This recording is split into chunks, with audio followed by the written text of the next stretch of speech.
Well, scams are everywhere, and scammers can be relentless, devoting days, months, sometimes years to victimizing their targets. And two women right now are in federal custody for a string of elderly romance scams dating back as far as 15 years. Rosanna Lisa Stanley and Gina Guy are accused of scamming at least 16 victims out of $7 million.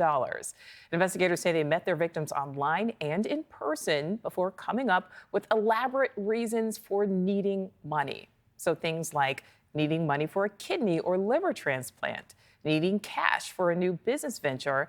In one instance, allegedly posing as a psychic, that scam alone scoring $1 million from just one victim. And earlier this year, two extreme scams in Ohio turned victims into criminals. An 81-year-old man shot and killed an Uber driver he suspected was trying to rob him, and it's because he received a threatening call from a scammer. And then a 74-year-old woman robbed a bank at gunpoint after falling victim to another scam. So let's bring in Jeffrey Wolf, a criminal defense attorney. Jeffrey, thank you so much for your time. Such a horrible situation. Let's talk about these two women who are now in custody. Is this essentially a slam dunk for prosecutors? What will be the biggest hurdle on the prosecution side? The biggest hurdle for prosecutors is going to be proving not just the intent of these two women, but that they didn't actually get the victims here to willingly give up the money. Because if the victims willingly give up the money, even if it's under false pretenses, it's going to be hard to prove that this was an actual theft. Because in a lot of these cases, the victims, even if they are fooled into giving up their money, they go along with it. If you fall in love with somebody under false pretenses, you can still give up your money and be viewed as somebody who, while being foolish, has gone along with something like this. It's the reason that you have to be so careful when you get your parents on the internet. You have to give them good guidelines for how to interact with people online, because this is something that we are seeing over and over and over again. When they say that they have at least 16 victims, that is definitely an undersell of how many people that these two women have interacted with, because those are the people that have come forward. Right. Because most of these crimes, you have dozens and dozens and dozens of victims who are too embarrassed to come forward with what has happened to them. It is a really unfortunate circumstance. And as a criminal defense attorney, I get calls a lot of times from victims in these cases because they see the crime on my website and they call in thinking that that's what I do. And I have to refer them to law enforcement because I can't help with these kinds of things because I can't, prosecute. Yeah. So, Jeffrey, how often, I don't need exact numbers, but how often do you think this is happening and people are just too embarrassed to say anything?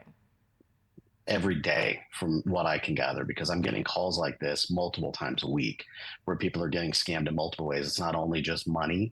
I mean, we're seeing it in all walks of life. We're seeing the romance scam. We're seeing the medical scam.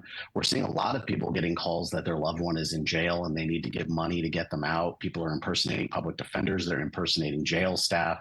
We are seeing so much of this fraud that is, people's information is being found online and then used in fraudulent ways. You get that Experian identity lock and it's telling you that your information is on the dark web. It's very easily purchased and used in any number of ways. And then you get on, like you were just seeing in the video package, these dating apps where people are looking for companionship. And on the other end of it is somebody with very ill intent. This is extremely common. How critical, Jeffrey, are the alleged victims' testimony when it comes to making or breaking any of these cases? It's extremely critical because under the Constitution, you have a right to face your accuser.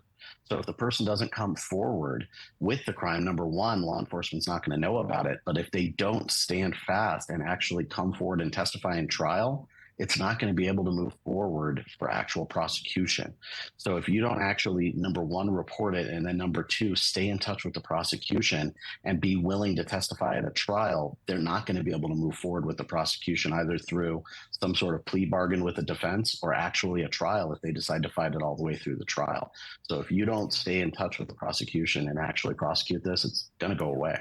Well, my last question for you. Do you think that juries view crimes against the elderly different than they do, say, these same crimes potentially committed against younger victims? Absolutely. I think they're more aggravated. I think everybody sees their own parents or their own grandparents in elder abuse cases. And I think people have a bigger heart, potentially on a jury, for somebody who is elderly and has been taken advantage of in this way, because the money that they're taking from these people is usually money they've worked for their entire life for their retirement. And then all of a sudden they have nothing and they're destitute in the last years of their life that they worked so hard to have. Yeah, well, we will certainly see what happens in these cases.